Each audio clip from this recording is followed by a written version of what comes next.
Hey guys, this is Danny Casto, and you're on the Overland 870 podcast. And today's special guest is Tim Neal from Heavy Metal Offroad. How you doing, How's it Tim? going, guys?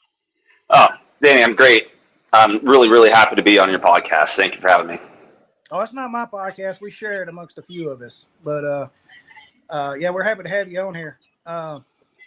We've been talking about it for a little while, and you know, the other day when you messaged me, I was like, man, I think he'd be a good fit for the podcast. He, I hope so.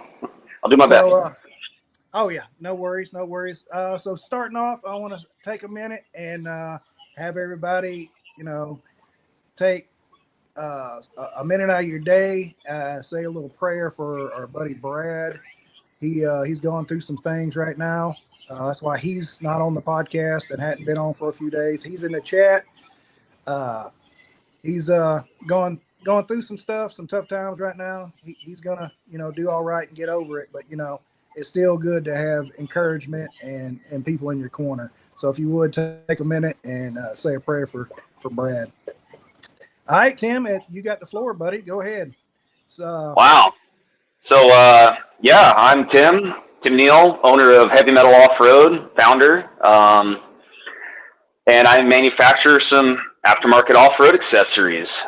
Currently, it's my primary focus is the overland community. I have a flagship product known as the Rocket Rack, and it's a modular bed rack system for pretty much any truck.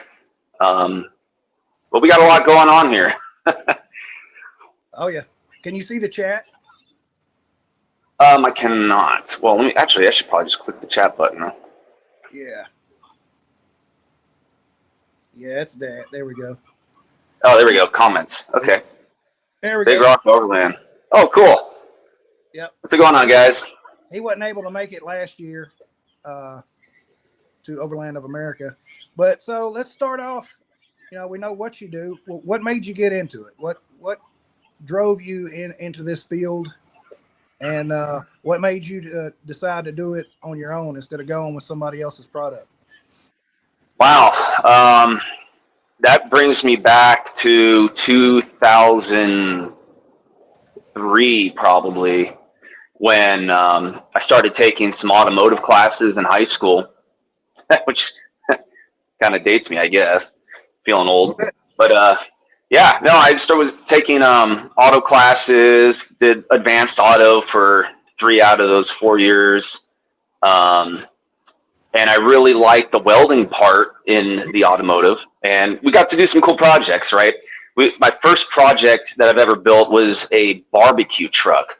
So we took this old Mitsubishi pickup and we cut it in half, and we utilized the front half as where the grill would be in the engine bay. And we welded on kind of a receiver hitch deal, and we were able to tow it places. And that kind of sparked a fabrication interest in me, and it kind of took off from there. Heck yeah. And, I don't know if you've heard this or not. You dated yourself back in 2003. They're doing away from Votech out of schools these days. And it's wild to me. I took welding. I took ag and all the other things in school. Mm-hmm. And, that it's helped me a lot through the years, knowing how to weld and do other things like that. I didn't choose that as a career path, but I know the basics of joining metal together anyway. And I think all young men should have to take something like that. Self-sufficiency is just so underrated these days. You having to rely solely on everybody else to get by, take care of you, or just to, live life. That doesn't really work, right? So the more skills you can obtain, especially in a world where it's kind of like that, then the more helpful you can be to other people. Mike Rowe talks about that a lot, right? Too many white collar jobs, which there's nothing wrong with white collar, but it's kind of disproportional, it seems. And there's certainly a what's the word I'm looking for? A lucrative career in Oh, blue collar absolutely. work.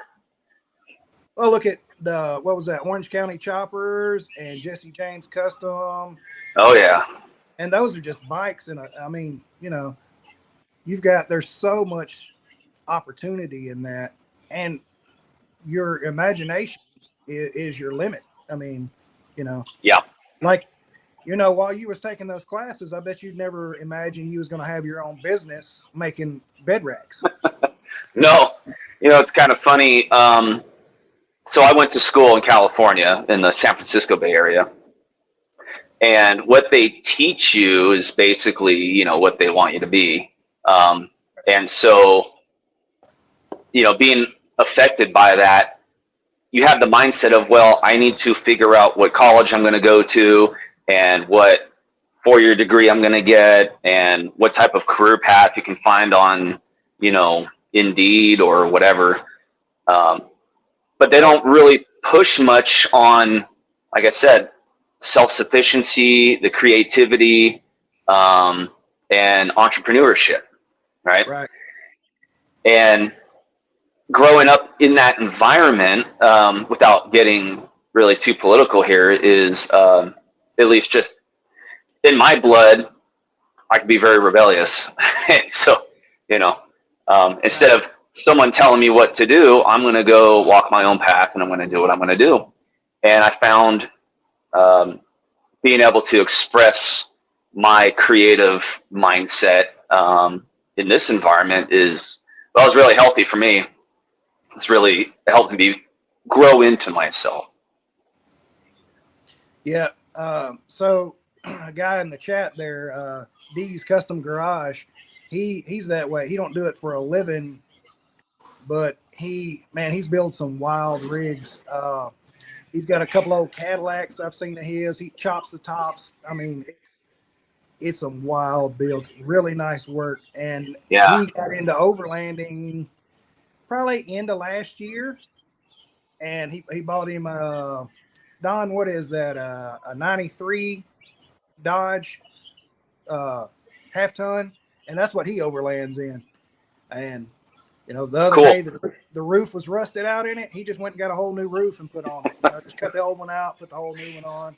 And I got him doing a YouTube, and he's doing all that work, putting it on there, and then going out and using the truck. So he's kind of got the best of both worlds. It's a good channel. If you get a chance, go check his out. Yeah, definitely. Yeah, I well, think, just kind of touching on what you said there is, building something and then going out and driving it, right? yeah, There's almost not much of a better feeling than building something yourself with your bare hands. I mean, you don't necessarily have to mine the ore to make the steel and everything, but I mean, you work with the materials, you got the tools, the talent, you build something, and then you have this machine that is your creation, and it's such an accomplished feeling. It's not necessarily prideful, though it can be, but it's you get that self sufficiency sense. I can do it. It's a positive thing, and that's something, if you are up for it, you can kind of capitalize on and make some work out of that. yeah. It I remember you was talking about the early 2000s, about 2003. So around 2005, no, it's 2006, because I had just come back from overseas. Mm-hmm. I got into the lowriders real big. I mean, like, I went out, come home within a month of being home. I bought a GMC Jimmy and pulled it in the garage and went to cutting. Got the old Gas X out and just went to work. Bagged it, body dropped it, the whole 9 yards. I mean, it Yeah. was that poor thing never drove again. Yeah. But in my yard, we built probably 5 other rigs. I think it was a '91 Chevy pickup. We did a couple of X10s, a '93 Chevy pickup as well, and some other stuff we all done in my front yard, man. And they all drove, but it was fun. It was a lot of fun. Like you said, doing something yourself, building it yourself, and you've got that that little bit of I had a vision and I made it come to fruition there. So, Yep. but That's kind of funny. You went in a little bit different direction than I did, because you started off going low and I started going up. so it's funny you mentioned that. One of my buddies, I think he had either the 91 or 93 Chevy. He was going low, body dropped it. I think that was back when 24s were huge. 24s was the biggest you could go, and Oh everybody yeah. tuck 24s. He done that route for years, and then I got up with him probably around 2015, I'd say. Mm-hmm. And he sold all that, and he LS swapped an S10. It's on 40s with yeah. under it. And then he's got that, as far as I know, he's still got that. He built a rock bouncer, and he's up there around you, and he does rock bouncing up there. So around me, where does he reside? Well, no, that's right. You're not in California no more. He's in California. He's in Northern California. That's right. You're Oregon. Okay. No, I'm North Idaho. Idaho. Now. That's it. Idaho. Yep. But yeah, he's big into the rock bouncing in California, and he's got some wild rigs. I think I sent you a set of shocks for your bouncer. That was his link. He was selling them. Okay. Okay. So, yeah. Well, I have a set of shocks right now. I ended up buying them slightly used off another race rig. I ended up going with ORI struts. Yeah. My cat. And I can show you the buggy a little bit later too. Yeah, man, definitely do that. We want to see it. That thing is awesome. And so tell us the story about that buggy. Yeah, you told me you was going to make it like an overlanding bouncer, right? Something like that? Yeah. Well, first let me give you a little visual here. I'm going to walk on over. Should I turn my camera sideways here? Whatever makes it bigger. We like field trips on the Overland podcast. There you go. How's that? Okay, I'm going to turn this camera around if I know how. Let's see. Yeah. No, that turns it off. Well, I guess what I'll do is I'll do an over-the-shoulder deal. There you go. Oh, nice. Yeah. Let's see the top of it. You're going to put a rooftop tent up there, aren't you? Or is there? Yeah, well, I got this chair up here right now, which isn't exactly a permanent deal, but you can kind of see the, let's see, the underside structure as it sits right now. But it is flat on top. And then in the back here, so it's level with the shoulder. I have these tubes here, and then this part of the frame that goes back. And what I'm going to do is put on one of my overland racks. So essentially, my racks can mount to retracts, roll and lock style bed covers, the flat tops, or any other regular style bed where you just kind of drop in with an L bracket. But I have a system here that can clamp flat surfaces, like a flat steel plate, to round tube. And I'm actually going to run an overland rack that's cab height with this, and then I'll be throwing a rooftop tent over that. Nice. Now, do you have one of your racks handy that we can look at?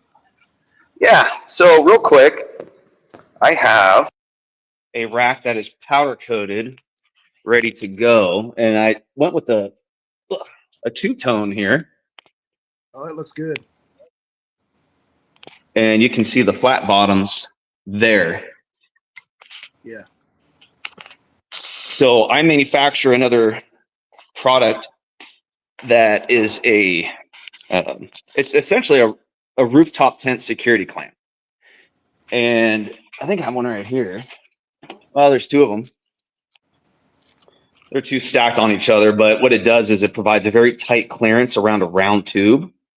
And then the bolts on top will clamp through, and you have a little bit of a gap so you can put some tension on there with your hardware. And that's how I will mount the rack. If you want to see it on the truck, I'll show you my Super Duty, which is just right out here. This is the same one from last year, isn't it? It is bright. It is like 97 degrees out here. But this is my Super Duty. This is what I took to Overland of America last year, and we did the guided trail run for that in this. So we ran 2 trails with it, and then you had your rig on the other 2 trails. Right. But this setup is on a Retrax bed cover. We have a built-in T-slot rail, and we machine the nuts to slide in here and mount to right in there. Nice. But this is the rack. It's very, very solid. Right. You don't make this is a 23-inch high model. You make bike mounts. You make. I can't hear you. How about now, Bueller? I want to make sure I hear you. Ferris Bueller. Bueller. He broke it.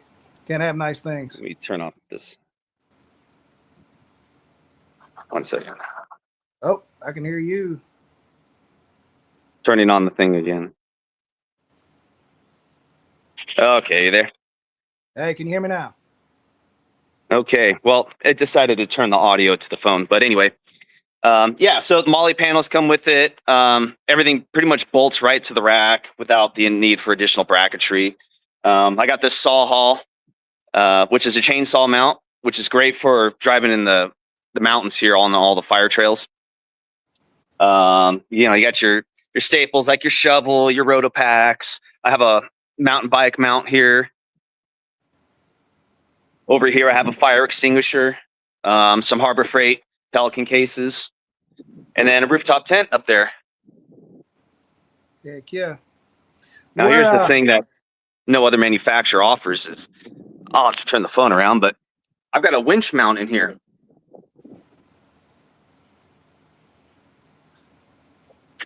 So I can actually pull up like an ATV or my welding tanks when I swap them out at the welding supply store, or pretty much anything else. Can you hear me now? Yep. All right, good deal, good deal. So out of all the accessories there, you manufacture most of those, don't you?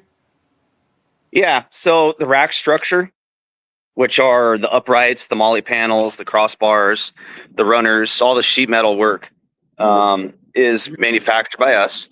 And then like some of these accessories, these are other brands, but the rack is very compatible with all of these other brands. You what was it? You got that grab handle is yours too, isn't it? Yeah, it's pretty cool.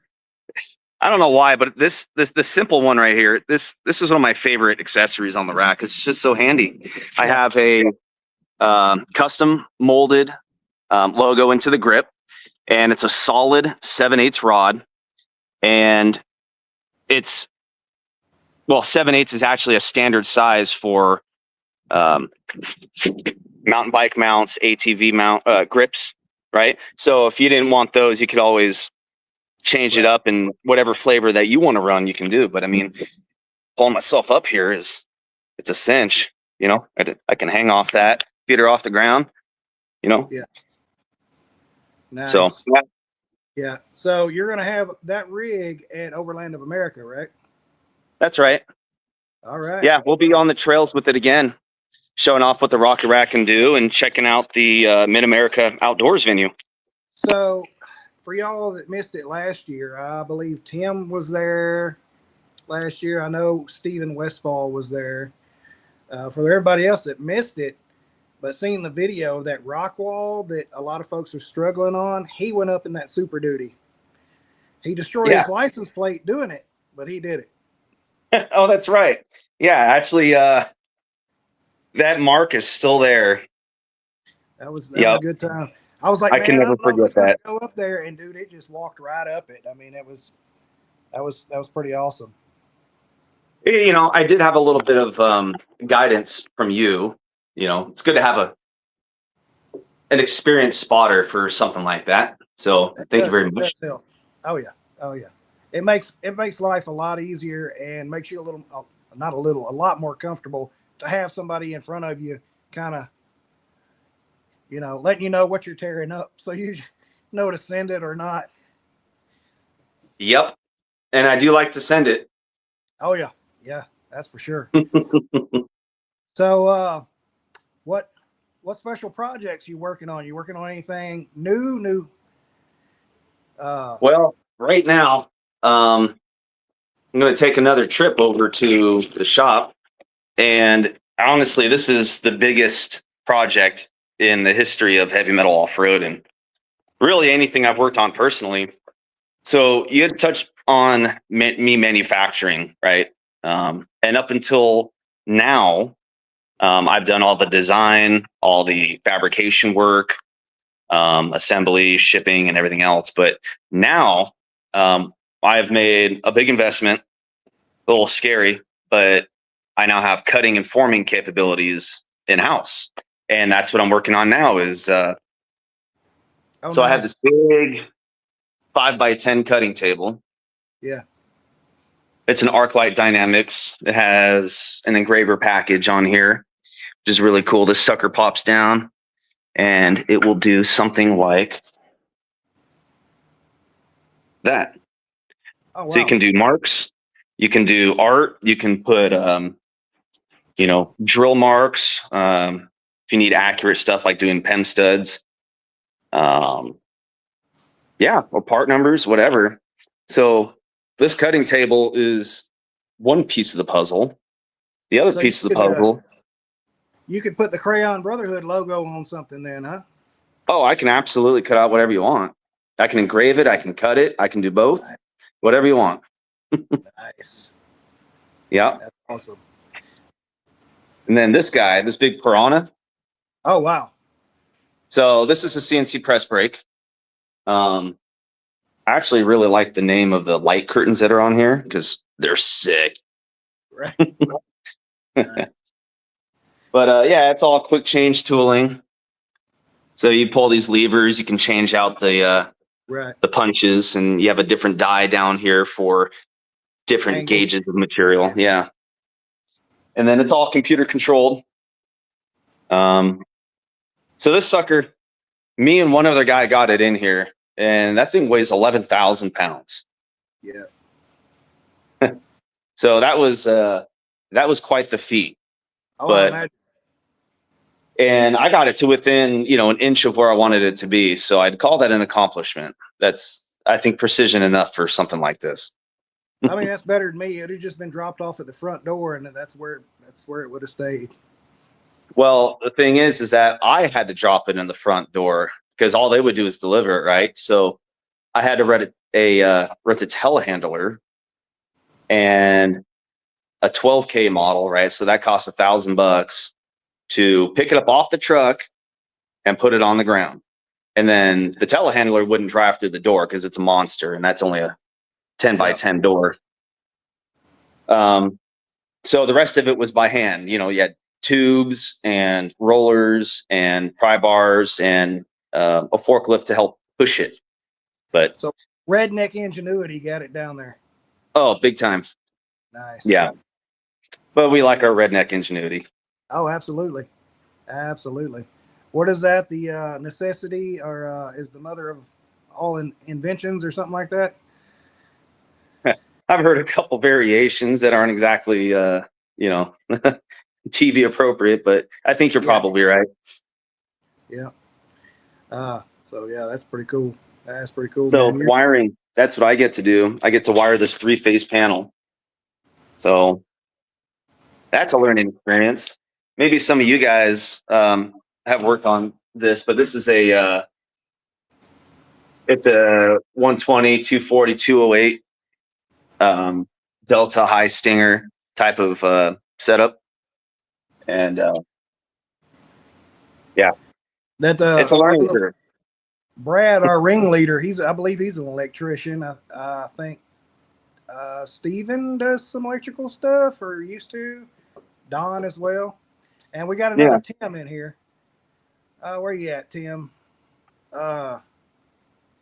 Jeeping and Exploring. That's our other Tim. He should be in the Overland of America this year. Yeah. Good. Look forward to seeing him. Tim's a good guy. Good guy. I tell you what, doing all this stuff, man, you know, I've got to meet a lot of good folks, and it's, I don't care the dollar amount I've spent to do this, the amount of fun and good people I've met is just, it makes it worth it. I mean, by far, by far. I mean, Yeah, what we met about this time last year, didn't we? we sure did. Well, it was before the event for sure, and we kind of met up and did a little camping first. That was really cool. You cooked me breakfast. Oh, that's That right. Yeah, I like to cook for folks. Yeah, I think it was sausage and eggs and Yeah, because you brought like breakfast, like kids' breakfast or something. Wasn't it like peanut butter and jelly sandwiches or Cheerios or something? You didn't even bring I don't food. remember what it was, but you're right. You're absolutely right. It didn't. I'm not really a trail cooker, and as much as I don't like to be, sometimes I just end up eating what other people cook because they offer it because they see how pathetic my food is. That's the niche, isn't it? So you don't have to buy food. You just go over there and look all sad, and they're like, "Oh man, we should feed that guy." Well, it's not intentional. And I do it on myself. It's totally on me, and I'm trying to learn to be better. There's a kitchen though that I'm interested in that's about to come out. Um, there's this new company called Yosi Overland, and they're just opening up over here in town, Post Falls, Idaho, and so they have this kitchen that bolts into your truck, like in the bed of your truck. Yeah. But it only takes up like half of it, long ways, right? So kind of like a decked drawer system. You know, you grab the handle, you pull it out, and it's got a sink, it's got a refrigerator, it's got cutting services, Oh wow. a stove, even like a little trash thing. I think you can run that off of like Milwaukee batteries or wire it directly into your truck. That might make me interested in cooking. I think the biggest part for me is that it's the cleanup. Like I hate doing dishes, and I never have dishes that you can't clean very well. Something's always sticking, and I really just hate the cleanup part. Yeah, that's lazy on my part. Um, It's terrible. so yeah, my biggest thing is like paper plates, paper Hmm. towels, and bleach wipes, man. Yeah. Uh, I try to use very little equipment that I have to clean because when I first got into this, me and Downs was camping, and it was in the teens, high or low 20s, and we cooked this big mess of food, and then we had to wash everything in the river. And I Hmm. like the cold, don't get me wrong, but wet cold, that's, man, my hands, like my hands were so cold it was hard to hold the dish to clean it. I'm like, nope, Yeah. no more, no Just, more. Well, I've got an idea. Since you're a fabricator, why don't you build your own kitchen to your specifications and then sell it? well, that's certainly an idea. I do have the design experience to be able to do something like that. Um, it would Because there's certainly not, be more primitive though, because I don't deal with plastics and stuff. But right, right. um, That's just it. yeah. There's not but one company that I know of that makes one out of all stainless steel, and that's Smoking Crow. He's one of our Hmm. guys. But his are, I mean, they're a fantastic product, but it's a little smaller than I would want, I think, in the bed of my. I haven't set one in there. He's got his where he opens his passenger door, his driver's side rear door on his Gladiator, and it slides out. And for that, that's perfect. I want one kind of like you're talking about for the bed that takes up, a Yeah. quarter of the bed, half width, half depth, and then a big Hmm. fridge, everything. That would be all metal, all stainless would be Yeah. choice. Because they're Well, all making I them can out of put it on the birch. list for sure. Well, I want the first one. You got it. That CNC. Just make sure you put the Crayon Brotherhood in there, and Oh zero yeah, zero zero one.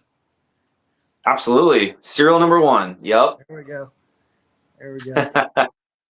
I mean, I have a list of new things that I do want to build. I mean, I've designed all kinds of stuff that's just been kind of sitting there, but being a one man shop, doing everything, right?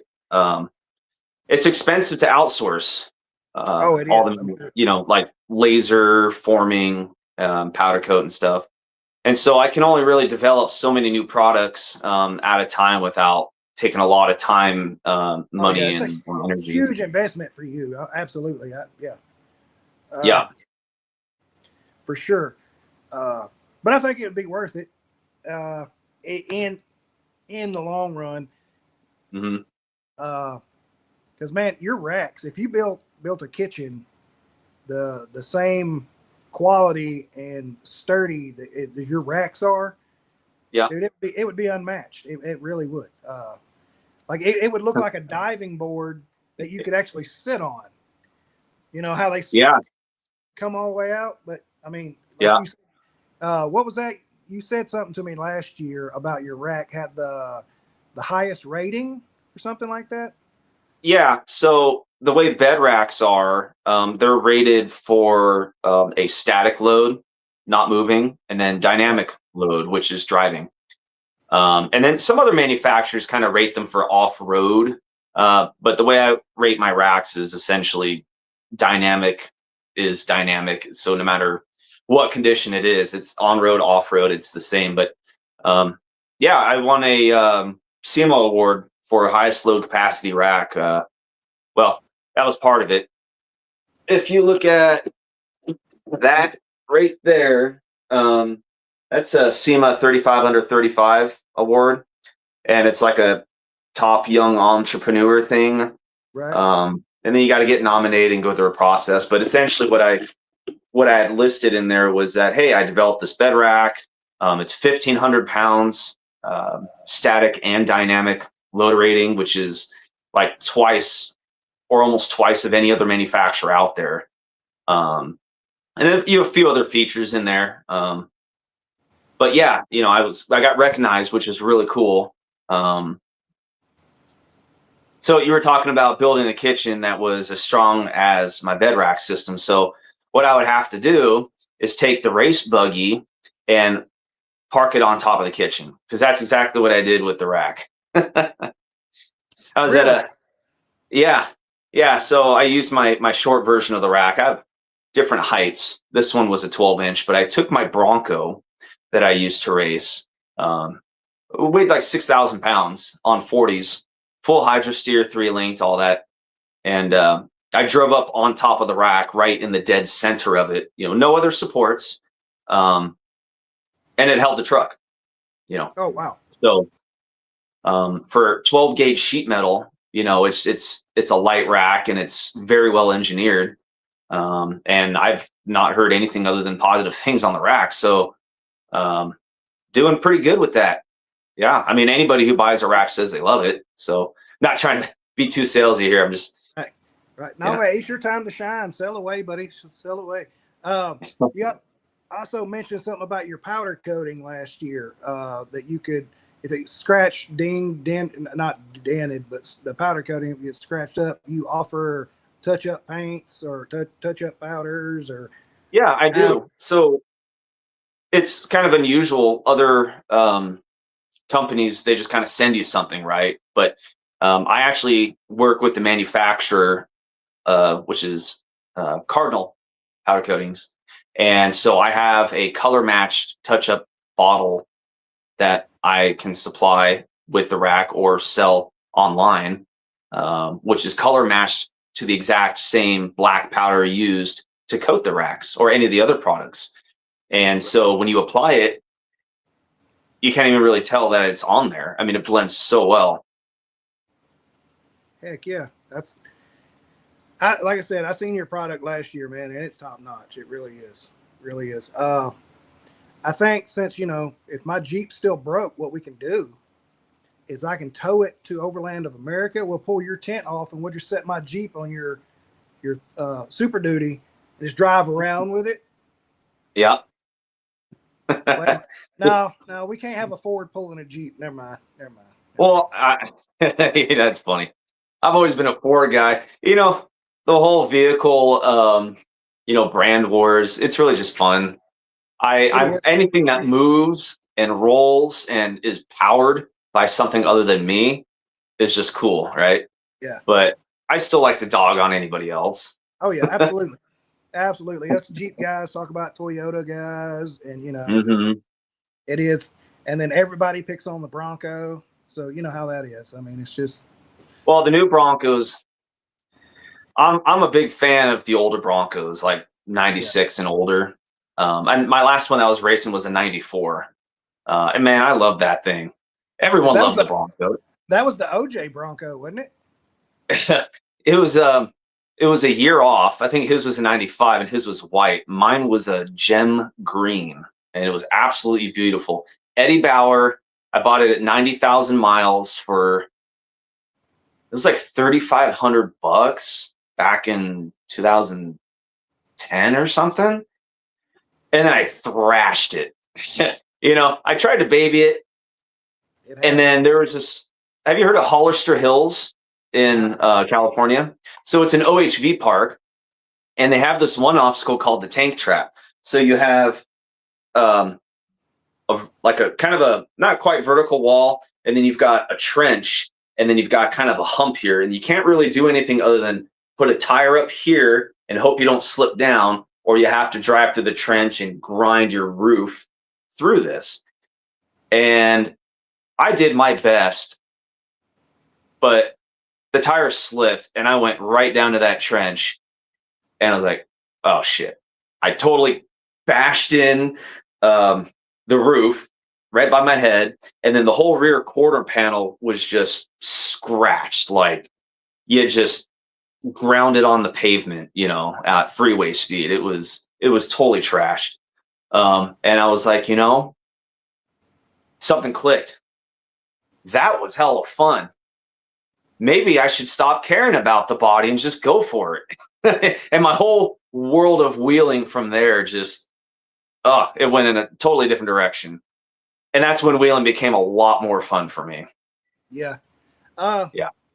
and you know, I think that car I traded in on my Jeep. That's what that car was for me. Like I babied it.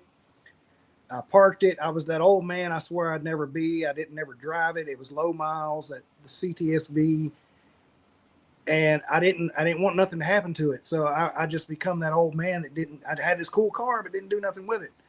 And so when I traded it and got my Jeep, I was just wide open. They were like, "You're not gonna go down that trail, are you? You're gonna get it all scratched up." And it just Hmm. sent it, let her eat, And people were just, let's see. I still have paper tags on it when I was going down these trails, and they were like, "Oh my God, you just got that?" And I'm like, "Yeah, that's It's all why." virgin. Yep, that's why I bought it, just to do this right here. Obviously I don't try to tear it up, but Hmm. I'm going to have fun with it. I'm going to go down trails. I'm not going to be scared to scratch it. I mean, Well, obviously, like I said, I don't want to roll it or anything, but right. I am going to drive it.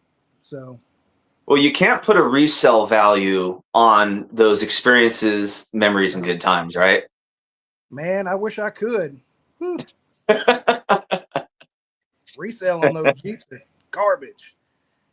Yeah, it's funny because it blows some people's minds. There's different types of off-roaders out there, and Yep. some people like their stock rigs and they want to baby it, and they want to drive it home. And I went through that phase. I think like most people, but then you graduate to, okay, well, I'll push a little bit harder and I'll have a little more fun because that was really cool, and I'm actually not really crying that much over that scratch. And then now I've got this. This will be my second race vehicle, the Crimson Cannon, but uh, you definitely don't want to worry about scratches on that thing. Yeah. Now, I had a moment in my Jeep. It was the first. I mean, I had little pinstripes on it, and that wasn't that big a deal. But I slid off of a rock, and there was a stump sticking out Hmm. this way, and it pinned my door shut. And I was leaned over. Mm. I couldn't get out to cut it. I couldn't do nothing. All I could do was pull forward, and right down the side of the Jeep, both doors are dented, Mhm. And there for a moment, I got out and looked at it and was just mad as a wet hen. And I'm like, man, why? Why? That's what you bought it for. Don't get mad. And then, That's right. I turned that incident into like 3 or 4 videos, buffing it out, getting the scratches out of it. And you Hmm. can still see just a little bit of the wrinkle in the door, but most of it come out. Well, that's a good battle scar, and It that's is. a story to talk about. Man, how'd you get that? Well, let me Yep. tell you. See, what had happened was, so Yeah, there you I was on my friend's property and had a couple drinky poos, and there was this rock pile and couldn't resist. right, right. So Yeah. what's your plans this year at Overland of America? Wow. So that takes a little bit of reflection, thinking back what we did last year. I mean, I always like to do something bigger and better than I did last time. That's with any event. Um, so we had one trail run last year, and I think we're going to try to do 2 this year. Um, I'm not sure if it's all going to be on the same property, if we might take a little field trip, but maybe a day run, night run type thing. A night run Might would be really cool. Really yeah, and try to get more people after the event, right? cool. That way, everyone has a chance to partake in that. Right. Um, I know there's going to be some classes. I didn't take them last year. In fact, I haven't taken any classes at any event I've been to. But I'm actually really interested in trying to get to some of these like survival classes or first aid ones. I think that's something I definitely need to improve on. Yeah. Um, So that's what Chris was telling me. They're going to have a bunch of like first aid classes, recovery classes, just all excuse me, all around Overland, you know, mhm. classes out there going over equipment. I think there's going to be a Gaia class, an Onyx class, something like Yeah. that. And they're also going to have what is it, Silencer Co. and what is the other one? Umarex, or however you pronounce that, Mhm. out there. They're a high powered. How do you word that? High powered air rifles. I've seen them. Like my buddies has talked about them, but I've seen Yeah. them. I've never seen them perform, so I'm interested in seeing that. They're going to have a range and stuff set up out there, and Oh, you can cool. go. You're supposed to be able to go shoot some of the Silencer Co. weapons and the air rifles. And these, we're not talking about your like Like Daisy. first off, No, we're talking about. If I remember, like, almost a 50 caliber size uh, round I've coming out seen of your those. gun. Yeah, you can Those hunt with are them. actually really cool Yeah, because um, they make a gun that looks like a legit firearm. But yeah, if I'm correct, it's CO2 powered. yeah. The stock, it almost looks like a paintball gun. With the stock is the Yeah. air canister, the big air canister.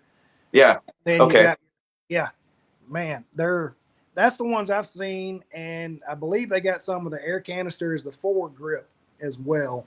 So, Yeah. I but think those are 50 state legal, aren't they? I believe so. I know I believe it was Arkansas a couple years ago. They were trying to make them so you could hunt with them during muzzleloading season, but Oh, wow. that got Okay. shot down. That got shot down, from what I understand. Hmm. So that's going to be really cool. Yeah.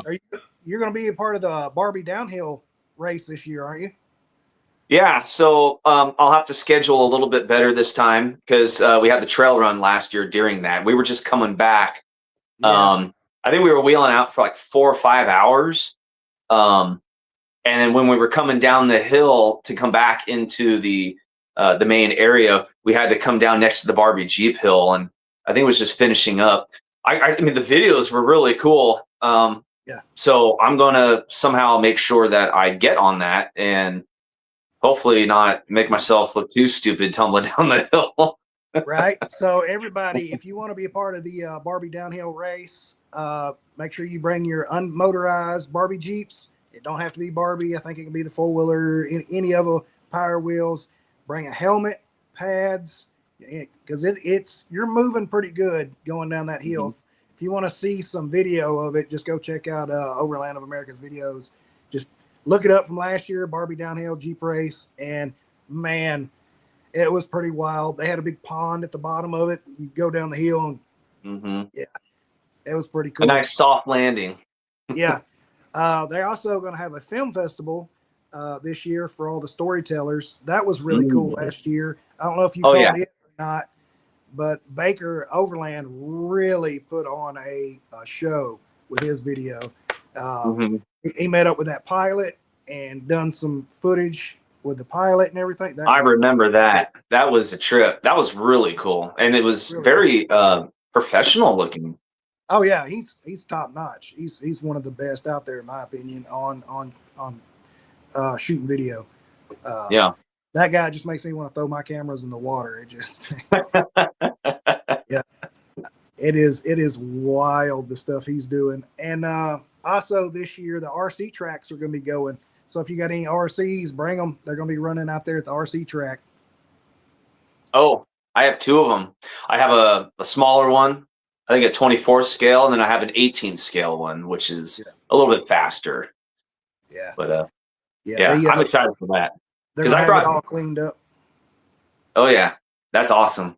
Because I'd actually collected rocks from down by the racetrack, and I brought them to the booth. Yeah, I had it all canted over. Are your people coming this year?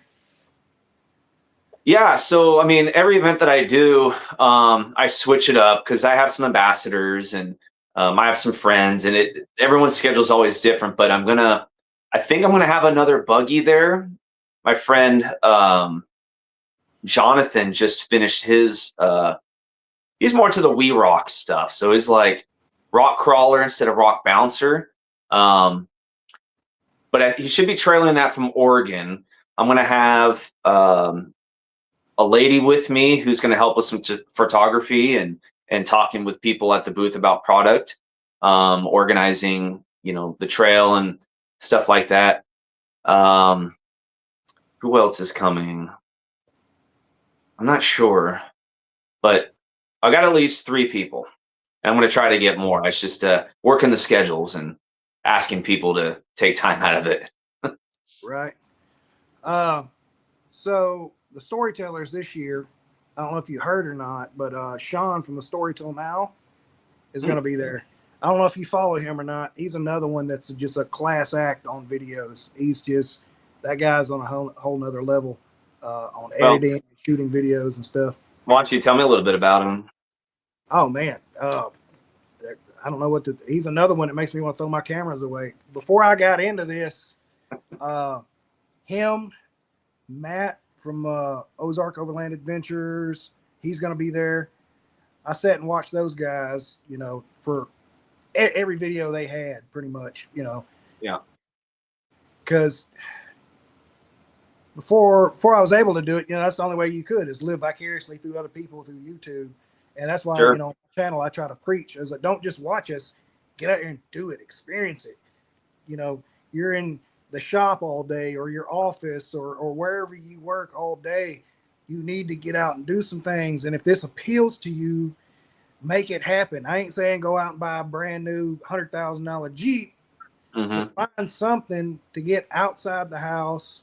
Go find a spot to go camp. You don't have to go super crazy rock crawling. There's parks and all kinds of different things. Events like Overland of America, they've got with several hundred acres of primitive camping out there that you can just go camp, set up wherever you want, and just hang out.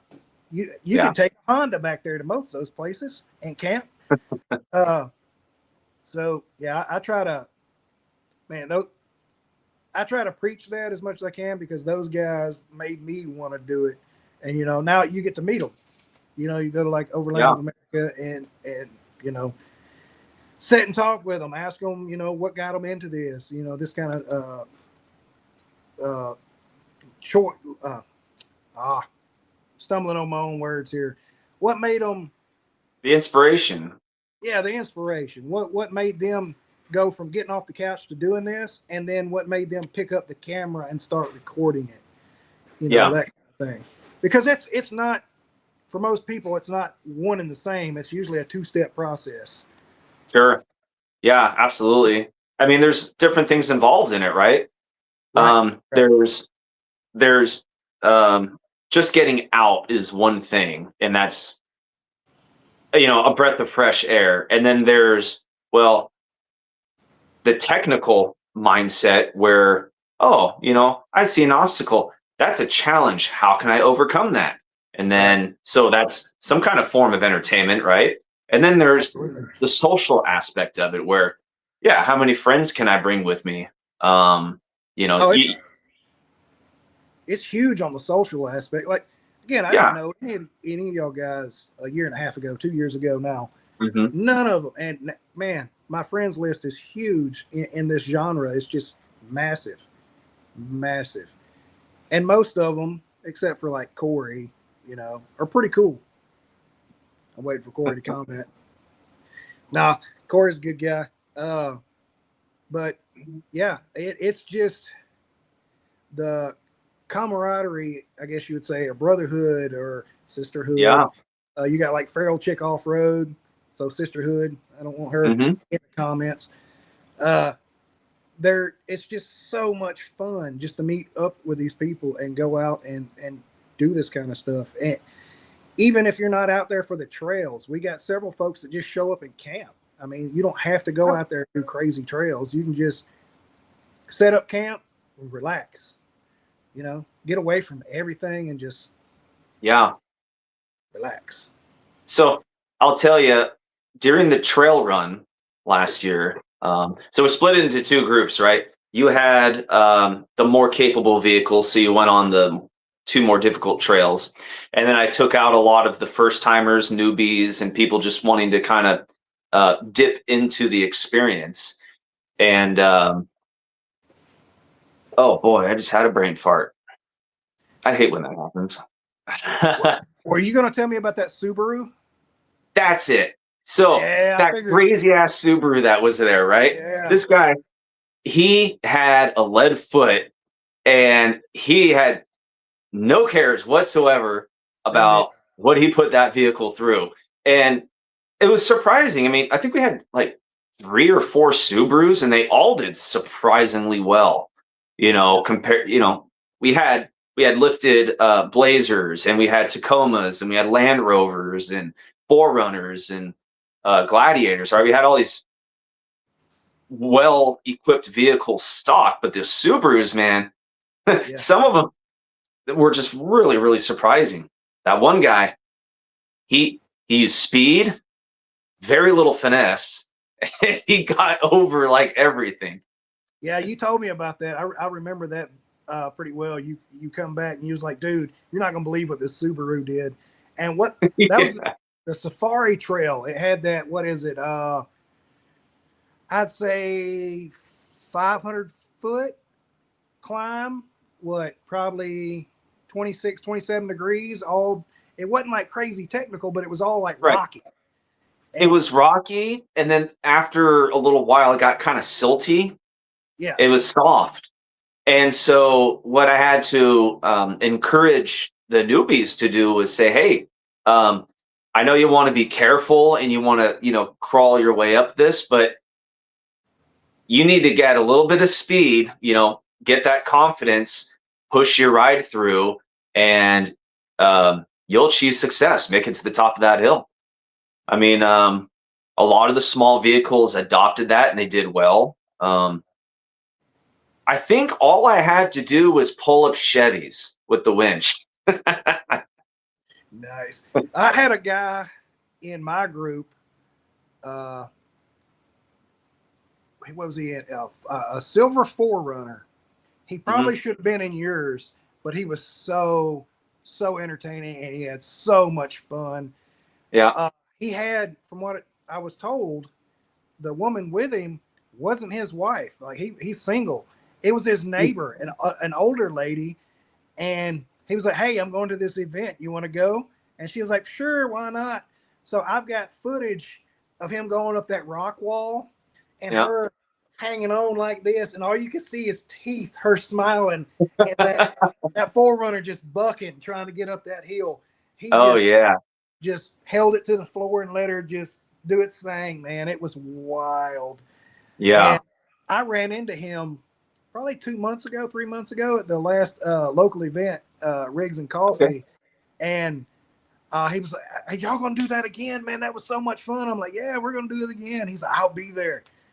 And dude, that guy, because everybody around me was watching, because they were going up one at a time, and everybody was just like, because all you could see is teeth out of both of them. They were just smiling, and this forerunner is just getting it, boy.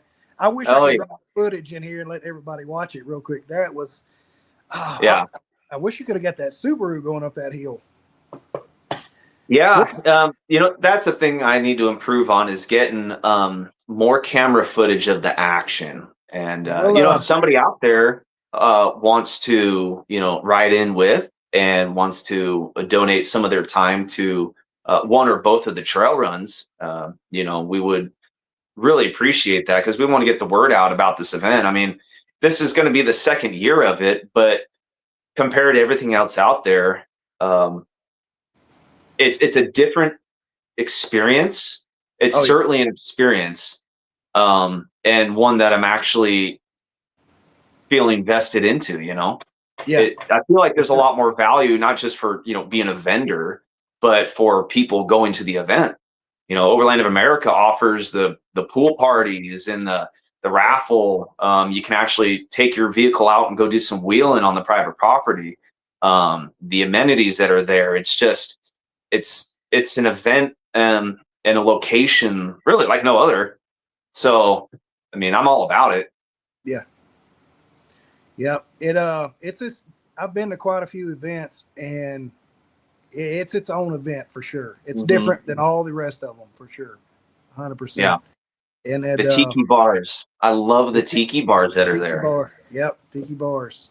That pool party was something. I think they gave away like $30-something thousand worth of prizes last year. Yeah, it's incredible. You gave away a fire pit, didn't you? In that, I gave away 3 or 4 of them. Yeah, a collapsible fire pit, and I think this year, well, I'm working on something that anybody out there will really appreciate. Yeah. They gotta go. Yeah, don't spoil it. They got to go to see it. That's maybe right. It's a kitchen. Maybe it's a kitchen for the back of the truck. No, too soon? No, okay. Yeah, it could be anything. All right. Well, we got about a minute left, guys. Man, it was good having you on here. Like I said, I've been talking to the guys for a couple of weeks. Well, since you called me that day, and trying to get it worked out to get you on here. I'm glad you were able to make it, and I'm looking forward to hanging out with you again at Overland of America. You got coming up early again for the trails? Yeah, I'll be coming up a little bit early, and then I'm probably going to do some wheeling afterwards as well. So I'm still kind of working out those plans, right? I have a big loop from Idaho down to Oklahoma, and I don't know if I'm coming back through Texas and Colorado, or if I'm going back the same way, but there's the Ozarks over there. There's Disney. There's all kinds of stuff to check. I mean, there's tons of trails on the property, that I haven't even checked out. There's so much there. So I'll figure it out. But I mean, anybody's down. If they're down, let's do some wheeling. Absolutely. If you can, if we're able to make it happen, we should definitely do a night run. Everybody loves night runs. Yeah, have some lights, radios. Try to equip yourself with a radio. I use a Midland one. I got mine last year. It's a handheld. It's a pretty badass radio. That the handheld was able to communicate with everybody on the trail, like front to back, hills, trees, everything. So get yourself a radio, and shout out to Midland. Didn't they let you borrow a couple of radios for the event last year? Midland, they let me borrow one, and then they gave me a brand new one to keep. Nice. So that was just so cool, those guys. And that's what I'm going to be running in my race buggy. I mean, I've used it throughout the year, different events. different trail runs out in the forest here in North Idaho, and it's a really robust radio. So I mean, for me, it's easy to stand behind. I mean, go get one. Yeah. I run a Midland in my Jeep, a hard mounted one. But yeah, they're good radios and good folks. So, but man, our time is up. And again, I appreciate you taking the time out of your day. I know you got a lot of stuff going on around there, and come and hang out with us and tell your story. Absolutely. And again, it was good to see you. Good to get to visit, and I'm looking forward to Overland of America, man. Yeah, So, likewise. Appreciate you having me on. Oh, absolutely, man. Anytime you got something coming up, you want to be on here, just give me a call. We'll make it happen. So, well, I do have one event. It's Saturday, July 19th. It's our 4th annual Heavy Metal Barbecue. So I do a big parking lot takeover, and it's an open, free to the community thing. So we have people that come from 4 different states to this event. We have our own raffle. You know, we have food. We have family-friendly games, a big inflatable water slide, a 4x4 show. Heck yeah, man. Here in Coeur d'Alene, Idaho. So, and we'll be doing a raffle. I'm sorry, we'll be doing the raffle, but we will be doing